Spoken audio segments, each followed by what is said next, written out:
A Shalom Akim, Shalom, Shalom, all praises, glory and honor to Yahweh, Ba'ashem Yahweh Shai, Ba'ashem Rakak, double honors to the apostles and the elders, great millstone, for teaching us his truth, and salutations to the sincere Akim and Aquathim and listen. May the blessing of election be upon your house. My name is Brother Raquai. I'm back in here with another quick and Lord's will, as always, an edifying lesson. And for today's lesson, I don't really have a title, but I kind of just wanted to read through this article that, it's something that, Trump actually just said. I'm not going to read all of it, but just hit a couple key points. And, Lord's will, as always, this will be an edifying lesson. So this is dated today. So it says, Trump news at a glance, president shrugs off tariff turmoil as medicine. So it says, so I have on the screen here, it says, I don't want anything to go down, but sometimes you have to take medicine to fix something. And immediately when he said that, I thought about Jeremiah, the 51st chapter, which I'm going to get, but I kind of just wanted to read a little bit of what the article is saying. So this is from the Guardian.com, and it says Asia's key indexes tumbled in an early trading on Monday as fear of a tariff-induced global recession continued to rip up through markets. Japan's benchmark Nikkei 225 index plunged nearly 9% in early trading on Monday, while South Korea's Kospi index was halted for 5 minutes as stocks plummeted. It says, despite his tariffs wiping $6 trillion off U.S. stocks, Trump appeared nonchalant late Sunday, saying, "I don't want anything to go down, but sometimes sometimes you have to take a little medicine to fix something." So, this is way of essentially kind of trying to offer some kind of solution, to a major problem, right? He's not essentially in the mind frame of actually trying to help you people, especially you Israelites that voted for him, because as a matter of fact, that's another thing also, if I may just add this quick point. When it comes to people who are ruling over you, you're not supposed to have heathens ruling over you in the first place, because they don't have the mindset and the interest of Yahweh Bashim Yahushai, right? They don't have that character. You're supposed to be fed. You're supposed to have pastors according to the Lord's heart to feed you with wisdom, knowledge, and understanding, right? So before I go to the prophecy, let me just read just something in the law here. This is let me just go to it. Okay, this is Deuteronomy 17 verse 14, and it says, when thou art come into the land which the Lord Yahweh thy power giveth thee, and thou shalt possess it, and shalt dwell therein, and shalt say, I will set a king over me, like as all the nations that are about me, thou shalt in any wise set him king over thee, whom the Lord Yahweh shall choose, one from among thy brethren, thou shalt set king over thee.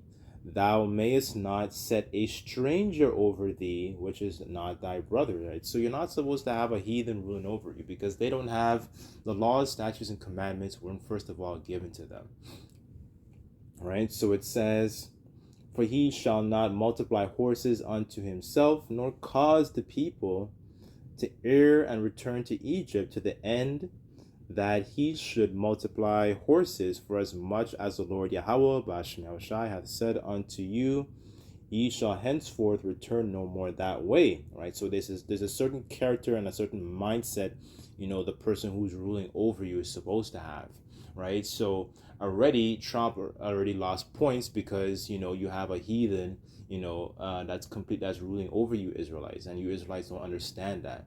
They don't have the mindset of the Lord. They don't they don't meditate on the law continually, right? That makes them a bad leader.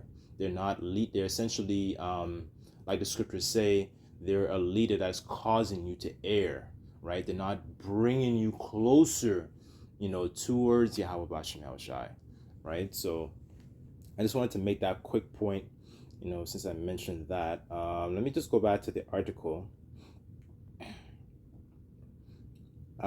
This is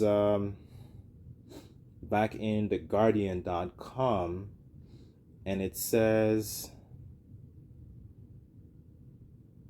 I guess that's pretty much it, actually. It's just kind of touching on something that he said today. But the fact that, actually, matter of fact, let me see if I could play this on my tablet. Let me see if it plays. I don't want anything to go down, but sometimes you have to take medicine to fix something. I spoke to a lot of leaders, European, Asian, from all over the world. They're dying to make a deal. But I said, we're not going to have deficits with your country. We're not going to do that, because to me a deficit is a loss. We're going to have surpluses, or we're at worst going to be breaking even. We will be taking in over $1 trillion over the next short period of time with the tariffs that I've already instituted. They're already in place. Now, what's going to happen with the market, I can't tell you, but I can tell you our country has gotten a lot stronger. But I do want to solve the deficit problem that we have with China, with the European Union and other nations. And they're going to have to do that. And if they want to talk about that, I'm open to talking. But otherwise, why would I want to talk? They want to talk, but there's no talk unless they pay us a lot of money on a yearly basis. Right, so this is Trump's mindset, right? His tariffs, which a tariff is a tax, on a good. So essentially, say for example, if you're country A and you're selling to country B, right? And say if you're making t-shirts, for example, your t-shirt costs $10, and there's 25% tariffs, so 25% of $10 is $2.50. So your t-shirt that's being sold across the border is just going to be more expensive. And the objective behind it, from, I guess, country B's perspective, is to stimulate their own produce, their own goods, their own local services, right? And even in the long run, also from their perspective, is to essentially get those countries jobs. So that would kind of force factories or manufacturers to come into their country, into that particular country, and do business over there, right? So what does that result in? It results in a loss of jobs in country A and the other selective countries that Trump has pretty much placed tariffs on, right? And something I also noticed is that Trump is not also placing tariffs on, he's placing tariffs on countries indirectly. So say, for example, your country C, right? And you're facing tariffs. I'm sorry, you're facing, country B is facing tariffs, but you're not facing tariffs from country A, right? So country A might put tariffs on country B, but country C is not facing any tariffs. But if you're doing business with country B, then you're subject to getting tariffs from country A, if that makes sense, right? So that is exactly what's happening with countries like Venezuela. And I did a lesson earlier discussing that Trump is not only, he's stirring the pot and causing a lot of countries to dislike him, to dislike the whore, right? There's a lot of disdain for America even more. He's continuing to further that, right? He's making it worse, if I may add. That's really what Trump is doing with these different tariffs, because now there's a saying in the world that says, an enemy of my enemy is my friend. So now you have other countries, like I recently saw another article in regards to China and South Korea, and I believe it was Japan, that was the third one also, where those countries are now banding together because, like the saying goes in the world, the enemy of my enemy is my friend.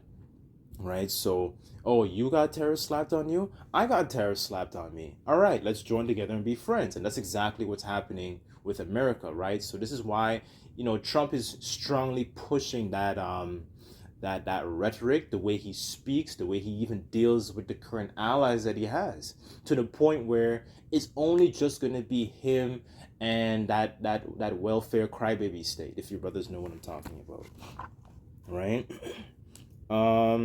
So let me get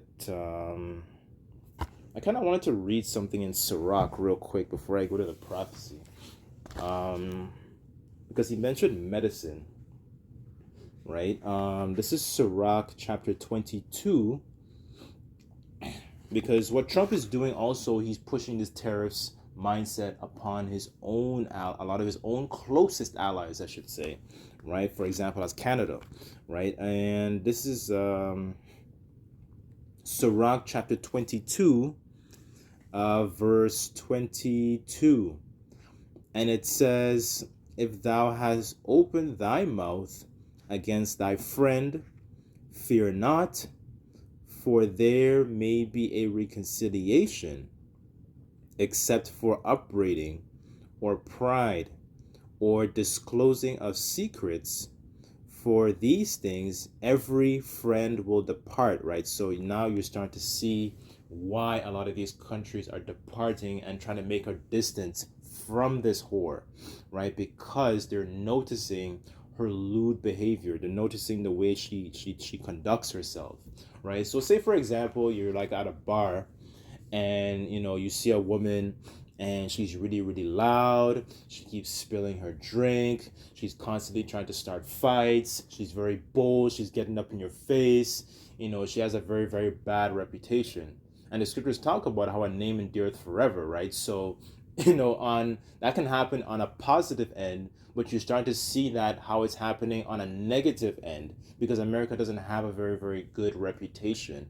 They essentially they come into other countries, and they install their own philosophies, their democracy, their own puppets, and eventually what happens is a lot of these people start to have a strong disdain for America, because they push that filthy philosophies upon their own nations, right? As a matter of fact, before I go to the prophecy, just bear with me. I kind of wanted to get that precept in the GNT to see how smoothly it reads. Just bear with me. Let me just get it.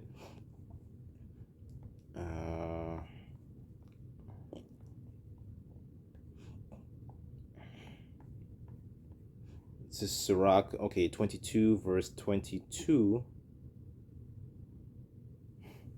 And it says, even if you have a violent argument with a friend in a GNT, it says, and speak sharply, all is not lost. You can still make up with him. But any friend will leave you if you insult him, if you're arrogant, if you reveal his secrets, if you turn on him expectedly, right? So it shows you in the way Trump and America, they're essentially conducting themselves. Trump is coming off as extremely arrogant, especially upon their own allies. So it says, in that situation, even all the friends would depart. And we know, pursuant to the prophecy, that even their own allies are going to turn on them, right? As a matter of fact, let me get that Revelation. Then I'll get the one in Jeremiah.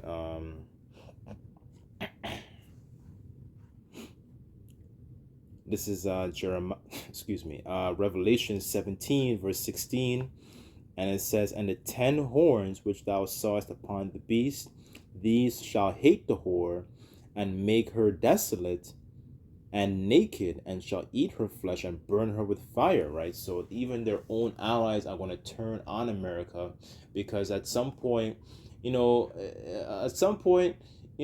you're dealing with a woman that constantly is getting up in your face and she has a lewd behavior, she's she can't conduct herself, she's very arrogant, at some point somebody is going to do a recompense, right? So those EU NATO nations, they're gonna do their own, perform their own recompense with their own their military capabilities via those ICBM missiles and toss it upon America because they're gonna get tired, right? And the Lord's gonna put the spirit on them to do it because you see what Trump is doing.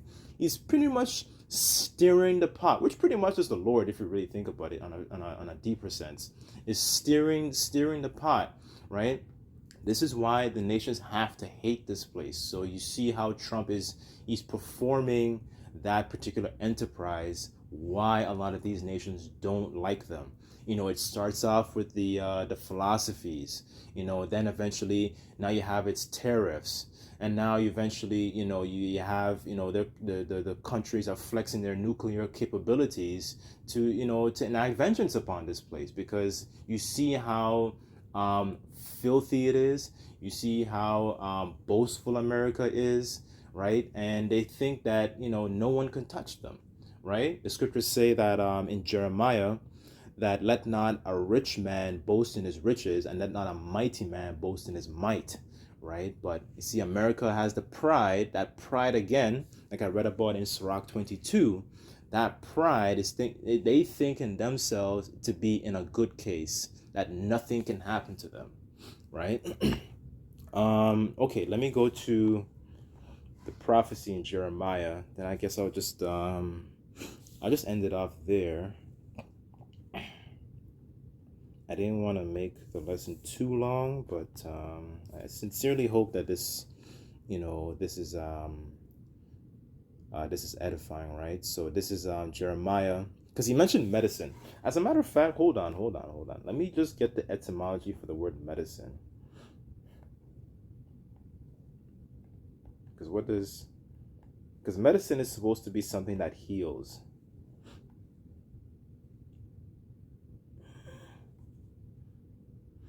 Okay, so medicine in the etymology, it says medical treatment, cure, or healing. It says substance used in treatment of a disease, medical potion, or plaster. It says art of healing, cure, treatment.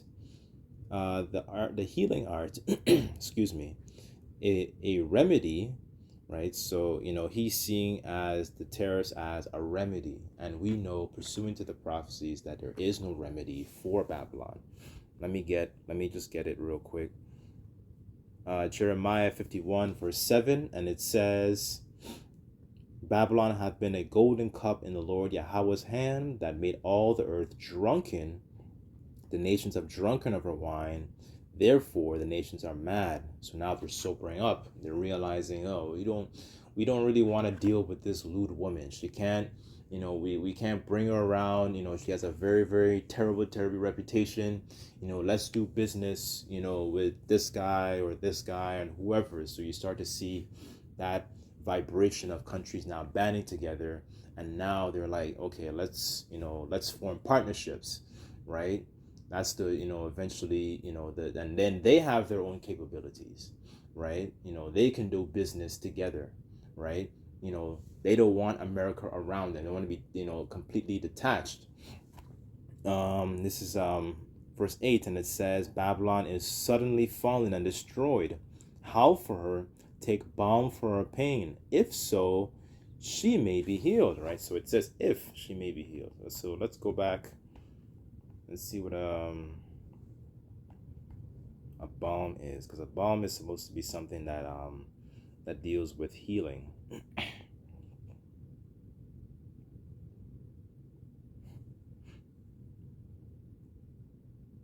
Okay, it's supposed to be, here it says, any aromatic preparation used in healing wounds or soothing pain. It says a healing or soothing influence. In the Latin, it says, sorry, in the Vulgate, it's as resin, right? In Latin, it says resina, right? So especially it's supposed to be something that's supposed to actually be a soothing, calming sentiment. But you're not getting that, with Babylon here. It's just an open wound, right? Let me just read verse 9, and it says, everyone would have healed Babylon. Sorry, excuse me, it says we would have healed Babylon, but she is not healed. Forsake her, and let us go everyone into their own country, for her judgment reacheth unto heaven, and is lifted even to the skies. Right? So it shows you that, this whole situation with Babylon, there is no ointment, there is no soothing process, there is nothing that can be done to actually heal, Babylon. That's why the scriptures say, come out of her, my people, right? And be not partakers of her sins, and you come out mentally, right? That healing process, there's nothing that can be done.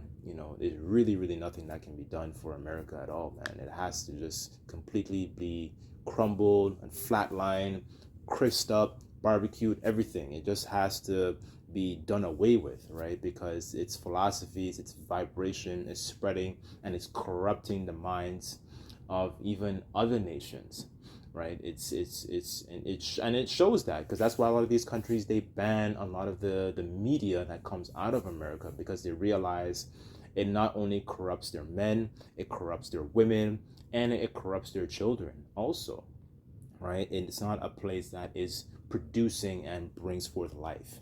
So that's pretty much it. I didn't want to make the lesson too long, but Lord's will, as always, this lesson was edifying.